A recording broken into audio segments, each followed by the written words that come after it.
포인세티아로 강단을 장식을 하고 또 강림절 촛불 재단에 여러분들 자리에서 보이시는지 모르겠는데요. 강림절 첫 번째 주일 초에 불을 밝히고 예배를 드립니다. 오늘부터 성탄절 전야까지 강림절 절기가 시작되는데요. 우리는 이제 달력이 한 장 남아서 한 해를 마무리하는 그런 시기입니다만 교회력으로는 새해가 오늘부터 시작이 됩니다. 기다림을 좋아하는 사람은 아마 없을 거예요. 그러나 기다림은 굉장히 중요한 그런 덕목 가운데 하나입니다. 여러분, 다 모든 천하 범사에 때가 있는데 그 때를 기다려서 하나님의 일을 이루는 그것도 지혜입니다. 하나님께서 예비하신 때를 기다리지 못하고 인간적인 방법으로 후손을 얻고자 하였던 아브라함, 그 하갈의 몸종을 통하여서 얻었던 그 이스마엘이 지금 오늘날까지 역사적으로 어떤 결과를 가지고 왔는지는 여러분들 잘 아시지 않습니까? 그런 외에 우리가 기다리지 못해서 일을 그르치거나 우리가 누릴 것을 누리지 못하는 그런 사례들은 우리 주변에서 얼마든지 찾아볼 수 있습니다. 기다림을 배우는 그러한 절기로 교회력의 새해를 시작한다고 하는 데에 나름의 또 다른 그런 의미가 있다고 생각합니다. 여러분, 기독교 역사는 기다림의 연속이었습니다. 창세기에 주님께서 여자의 후손이 이제 사탄의 머리를 밟을 것을 예언하신 이후 구약의 성도들은 메시아를 기다려왔습니다. 말씀이 육신이 되어 우리 가운데 오셔서 예수 그리스도께서 메시아로 우리에게 오시고 모든 대속의 사역을 이루신 후 부활하시고 승천하신 이후 신약시대의 성도들부터 오늘까지 우리는 재림하실 예수 그리스도를 또 기다리며 그렇게 보내오고 있습니다. 그런 의미에서 기독교의 역사는 기다림의 연속이라고 할 수 있습니다. 여러분들 만나시면 인사 나누시죠. 어떻게 인사하십니까? 안녕하십니까? 그렇게 인사하죠. 근데 초대교회 성도들이 했던 인사들 가운데에 여러분들이 잘 아는 샬롬이라고 하는 인사도 있지만 마라나타라는 인사도 있습니다. 아멘, 주 예수여 오시옵소서. 주님께서 곧 오실 것이라고 하는 그런 기대와 소망 가운데에 마라나타로 인사하며 주님의 오시기를 기다리는 그러한 성도들이 초대교회 성도들이기도 했습니다. 오늘 여러분들은 무엇을 기다리고 계십니까? 무엇을 기다리시며 하루하루를 보내시나요? 로또 복권 구입하시고 토요일 복권 추첨일을 기다리십니까? 아니면 청약 부금 붙고 그거 아파트 추첨일을 기다리십니까? 무엇을 기다리시며 사십니까? 오늘 우리는 초대교회 성도들과 마찬가지로 재림신앙을 회복하여야 할 줄로 믿습니다. 예수 그리스도의 오심에 대하여서 초대교회에도 주님 오신다고 그래서 기다렸고 그 이후로 주님 오시지는 않고 이단들만 득세하여서 언제 주님 오신다 그랬다가 안 오시니까 영적으로 보이지 않게 임하였다 그러고 영적인 14만 4천이 차지 않았다 그러고 계속 그렇게 이제까지 재림 신앙이 흐려지고 주님께서 가르쳐 주신 온전한 재림 신앙이 아닌 이상한 때와 날짜, 시기 그런 것들을 계산하고 그러다 보니까 정작 중요한 재림 신앙을 우리가 놓치며 살았습니다. 사실 종말은 어떤 특정한 때, 날과 시가 정해져 있는 그런 때가 아닙니다. 그런 때는 주님께서 아버지도 모르고 아들도 모르고 누구도 모르고 오직 아버지만 아신다고 그랬어요. 여러분, 하나님의 영역을 자꾸 넘보며 그것 알려고 하지 마세요. 오늘 우리들에게 주어진 시간 속에서 우리가 우리의 할 일을 하면서 성실하게 하루를 살아가면 족한 겁니다. 왜 하나님의 영역을 거기를 기웃거리면서 그것을 알려고 노력할 필요 없습니다. 오늘 저는 여러분들과 깨어있는 신앙이라고 하는 그러한 말씀으로 잠깐 은혜를 나누려고 하는데요. 깨어있는다고 하는 것 정말 중요합니다. 깨어있어야 돼요. 여러분, 기다림, 이 대강절 혹 강림절이라고 불리우는 이 절기에 기다림을 우리가 배운다고 그랬잖아요. 예수 그리스도의 탄생을 기다리며 우리가 준비하여야 할 것이 무엇일까? 손님 맞이하는 그런 절기, 그렇게 말씀드리면 이해가 좀 쉬울까요? 여러분, 손님을 맞이하기 위해서 공항이나 어떤 터미널에 가서 손님이 오기를 기다려본 경험이 있는 분은 그 느낌 잘 아실 겁니다.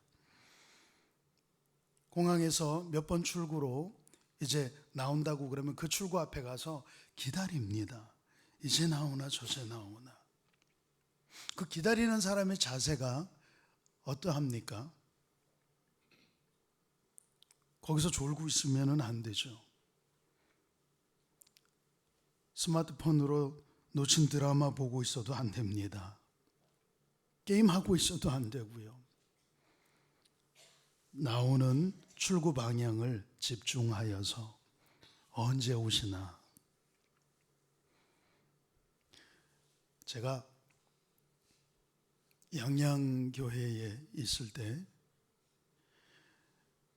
이제 김한구 감독님이 부산에 일정이 있어서 부산을 가셨다가 비행기로 강릉공항에 오셔서 강릉에서 양양으로 다시 복귀하는 그런 일정인데 제가 픽업을 나간 적이 있어요. 근데 국내선이었는데도 많이 연착이 됐습니다. 나오는 시간이 지났는데 안 나오셔요. 근데 제가 정말 열과 성을 다하여서 눈알이 빠지도록 출구를 바라보며 기다렸습니다. 그런데 안 나오셔요. 그래서 너무 눈알이 빠지도록 출구를 노려보아서 그랬는지 피곤하고 졸립고, 그래서 잠깐 커피 한 잔 사러 다녀왔어요. 잠깐 제 나름 시선은 출구 쪽을 두면서 가서 커피를 사가지고 왔어요. 그리고 계속 그 커피를 마시며 바라보았습니다. 근데 짐을 늦게 찾고 나중에 나오는 그런 분들도 계시잖아요.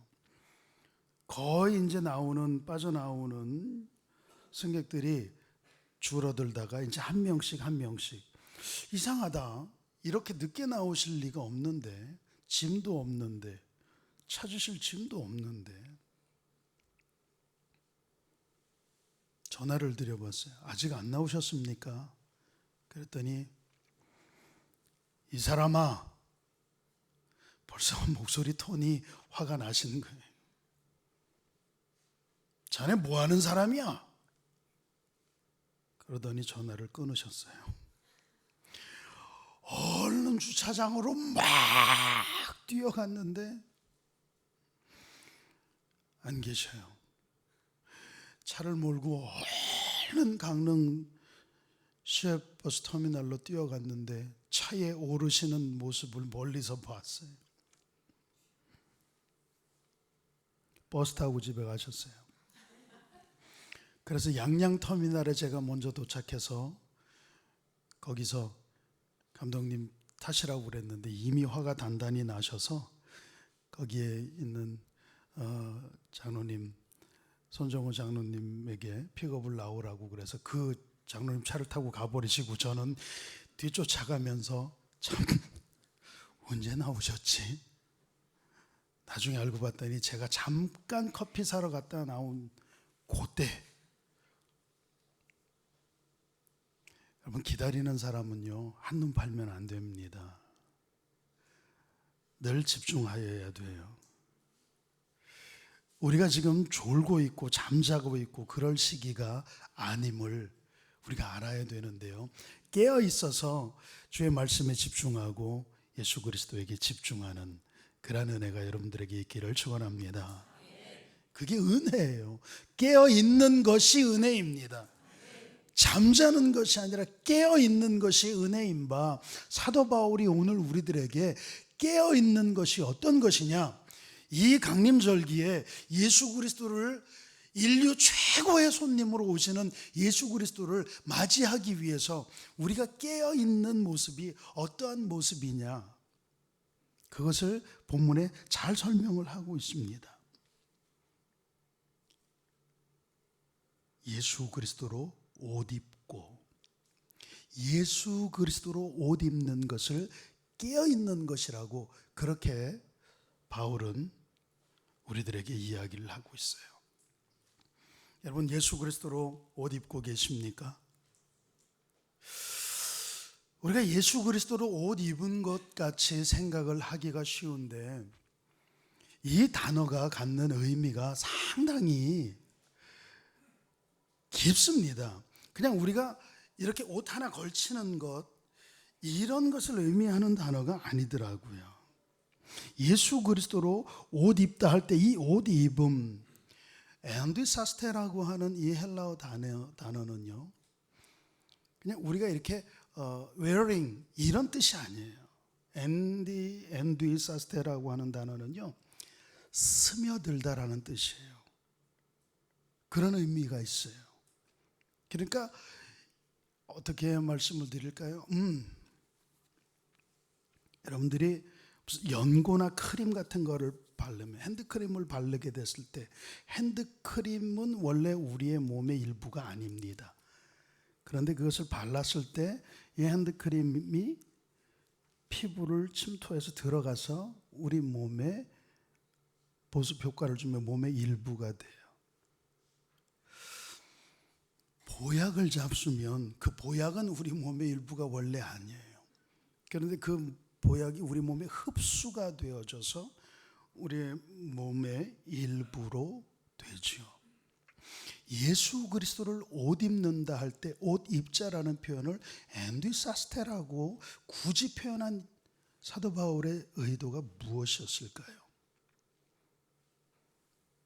그분은 우리와 더불어, 우리는 그분과 더불어 함께 먹고 마시는, 나와 그리스도, 그리스도와 나와의 구별이 없이 각각 다른 퍼스널리티, 인격이 따로따로 있는 것이 아니라 두 인격이 하나 되는 그런 합치를 이야기하고자 했던 것이 아닐까요?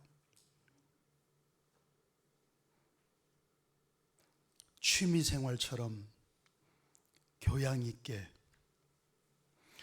요즘 교회 좀 다녀야 그래도 좀 있어 보이는 것 같고, 요즘은 기독교가 하도 욕을 먹어서 오히려 떠나는 분들이 많아서 그런 말이 안 어울릴지도 모르겠습니다만, 한때 교회 다니는 것이 유행이던 때가 있었습니다. 주일에는 옷 단정히 입고 성경 이렇게 들고 교회를 가야 그래도 교양 있어 보이고 품이 있어 보이고 단정해 보이는 것처럼 여겨지던 그런 시대가 있었어요. 그러면은 그리스도로 옷 입은 겁니까? 우리가 교회 다니는 것만 가지고 그리스도로 옷 입었다고 이야기할 수 없습니다. 그 말씀이 내 발의 등이 되고 내 길의 빛이 되고 그 말씀대로 행하는 행함이 있을 때에 비로소 저희는 그리스도로 옷 입은 사람이다 라고 이야기할 수 있지, 우리가 그냥 교회 다니고 교회에 교적부에 이름이 있고 조금 다녀서 직분 받았다고 그리스도로 옷 입었다, 그렇게 우리는 표현할 수가 없는 바, 우리 사랑하는 교회 성도 여러분들은 예수 그리스도로 엔디사스테 옷 입으시기를 축복합니다. 그게 큰 복입니다. 어떤 명품을 걸친 것보다도 예수 그리스도로 옷 입은 것만큼 귀해 보이는 것이 없습니다. 예수 그리스도로 옷 입은 것만큼 우리를 멋지게, 우리 삶을 풍성하게 만들어줄 수 있는 것은 아무것도 없습니다. 사도 바울은 우리들에게 이제 잘 자다가 깰 때가 되었다 라고 이야기를 오늘 본문에 하고 있는데, 많은 사람들이 영적으로 잠자고 있다는 것을 암시하는 이야기이죠. 혹 나의 신앙은 잠자고 있지는 않은지, 깨어서 예수 그리스도로 옷 입고 육신의 정욕을 도모하지 않고 주께서 우리들에게 주신 그 사명의 길을 걸어가야 하는데 여전히 잠자고 있지는 않은지 한번 우리를 돌아보아야 합니다. 잠자고 있으면 낭패가 참 많아요. 막내가 맨날 아빠는 왜 내 얘기 해가지고 그러냐고 그러는데, 내가 맨날 보는 게 걔밖에 없는데 딴 여자 만나는 여자도 없고 그 여자는 맨날 만나거든요. 그런데 자주 요즘 전화를 하는 이슈 중에 하나가, 아침에 전화 오면 졸다가 버스 내려야 될 때 놓쳐서 전농동이나 청량리 가서, 얘가 배봉초등학교를 지금 다니는데 장안교 건너면 내려야 되거든요. 그런데 거기서 이렇게 졸다가 자다가 눈 떠보니까 학교를 지나쳤어요. 내려서 보니까 어딘지도 모르고, 아빠 어딘지 모르겠어요. 근데 맥도날드가 보여요. 맥도날드가 무슨 점이니? 청량점이니? 휘경점이니? 몰라요. 가서 물어봐. 울지 말고. 그러니까 졸다가 깨어있으면 그러지 않는데 늦게 자고 일찍 일어나고, 그런 날은 여지없이 졸다가 청량리도 가고 이문동도 가고. 밤에 전화 올 때도 있어요. 저녁에 전화 올 때는 중랑구청 사거리 지나면 내려야 되는데 또 졸다가 그냥 저기 종점까지 가서 공영 차고지에서, 아빠 깜깜한데 버스들 대따 많고 어딘지 모르겠어요. 졸다가 보는 낭패죠. 근데 이런 낭패야 수정할 수도 있는 거고, 그런데 여러분들 인생에 있어서 예수 그리스도를 모시지 못하는 낭패는 생명과 직결됩니다. 여러분들의 존재 가치와 직결되는 그러한 문제입니다. 깰 때 깰 줄 아는 그러한 믿음. 자다가 영원히 자는 수가 있습니다. 너희가 이 시기를 알거니와 이제는 자다가 깰 때가 되었다. 전에는 우리가 어둠의 옷을 입고 예수 그리스도로 옷 입지 못하던 그런 시기가 있었습니다. 그렇게 예수 그리스도로 옷 입지 않고 어둠의 일을 도모하던 그러한 상태를 사도 바울은 오늘 본문에서 뭐라고 표현을 하고 있습니까? 여러 가지로 표현을 하고 있는데 방탕하고 술 취하는 그러한 모습으로 이야기를 하고 있어요. 이건 도덕적인 그러한 문제를 지금 이야기를 하고 있는 겁니다. 느슨해지고 해이해져서 그냥 막 술 취하고 그냥 내 육신의 소욕대로 아무렇게나 그냥 방탕하게 그렇게 사는 이런 모습, 야단 복석을 떨고 소동을 일으키고 쓸데없는 데 집착하고 사는 이러한 모습들, 예수 그리스도로 옷 입지 못한 사람들의 대표적인 모습이죠. 연하에서 사도 바울은 음란함과 호색함이라고 하는 그런 표현을 쓰고 있습니다. 그리스도로 옷 입지 못하여서 육신의 정욕을 따라서 이런 성적인 그런 문란함, 방종함 가운데에 거하고 있는 육체적인 욕망과 향락, 쾌락을 위해서 부도덕적인 일들, 범죄함으로 부끄러운 줄도 모르고 뻔뻔함과 무례함으로 행하는 이러한 모습을 사도 바울은 잠자고 있는 그러한 성도, 예수 그리스도로 옷 입지 못하고 어둠의 옷을 입고 있는 그런 사람들의 모습으로 이야기하고 있습니다. 또 표현이 하나 나오죠. 시기와 다툼. 자기 교만으로 가득 찬 사람들이 시기하고 교만하고, 그러지 예수 그리스도로 옷 입어서 겸손한 주님을 맞아들여서 나도 주님과 함께 낮아진 사람들은 이렇게 시기와 다툼의 분쟁을 일으키지 잘 않습니다. 여러분, 혹 우리 가운데 아직도 이런 도덕적인 해이함, 영적인 해이함, 음란함, 그러한 가운데에 우리가 있다면 이제 내가 깰 때가 되었구나 라는 것을 깨달으시고 얼른 영적인 잠에서 깨어나 육신의 정욕을 도모하던 그 어둠의 옷을 벗어버리고 새로운 빛의 갑옷인 예수 그리스도를 옷 입어야 되겠습니다. 잠잘 때는 입는 옷이 잠옷도 있고 추리닝도 있고 그냥 속옷 내복도 있고 그렇지만 우리가 일할 때는 반스 입고 출근하는 사람이 있습니까? 내복 입고 잠옷 입고 직장으로 가는 그런 사람들 없잖아요. 일할 때는 작업복으로 거기에 걸맞는 옷을 입고 갑니다. 경찰복을, 군인은 군복을, 자기가 일할 때 사용하는 그런 옷을 입고 그러고 현장으로 가는데, 우리 성도들이 일해야 할 현장, 너희는 세상의 빛이고 세상의 소금이라 하셨는데, 우리가 세상 속으로 들어가 그리스도로 옷 입고 이 세상을 변화시키고 세상에 죽어가는 영혼들을 구원하기 위하여서 우리는 어떤 작업복을 입어야 합니까? 바울 사도는 그것을 예수 그리스도의 옷이라고 이야기를 하고 있습니다. 그리고 그것을 갑옷으로 표현하고 있어요. 예수 그리스도로 옷 입는 것을 빛의 갑옷을 입는 거라고.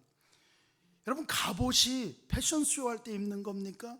갑옷이 어디 파티 갈 때 입는 겁니까? 갑옷이 어디 운동하고 내 취미 생활할 때 입는 옷 아니잖아요. 갑옷은 전투할 때 입는 옷입니다. 싸움할 때 입는 옷이에요.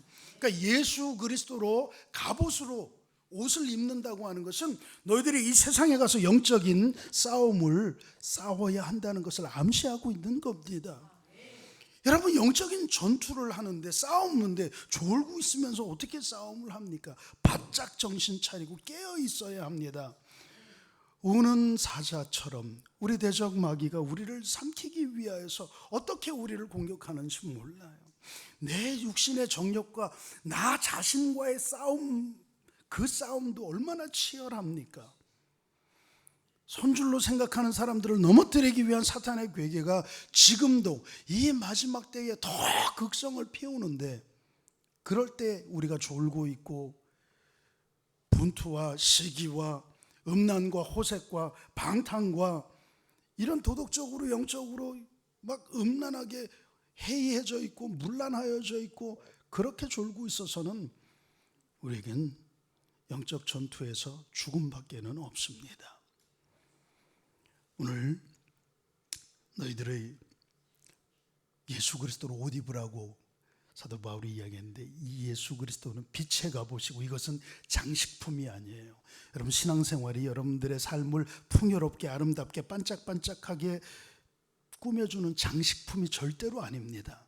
여러분들의 영적인 전투에 전방에 서 있는 십자가 군병들임을 깨닫고 예수 그리스도로 옷 입고 주님과 함께 살며 주님의 말씀대로 순종하며 주님 다시 오시기를 기다리는 그러한 깨어있는 성도들이 되셔야 될 줄로 믿습니다. 강림절 첫 주일에 다시 오실 주님을 기다리며 그러한 신앙의 자세를 새롭게 다짐하고 고쳐야 하는 그러한 귀한 은혜가 여러분들에게 있기를 주 이름으로 축원합니다. 기도드리겠습니다.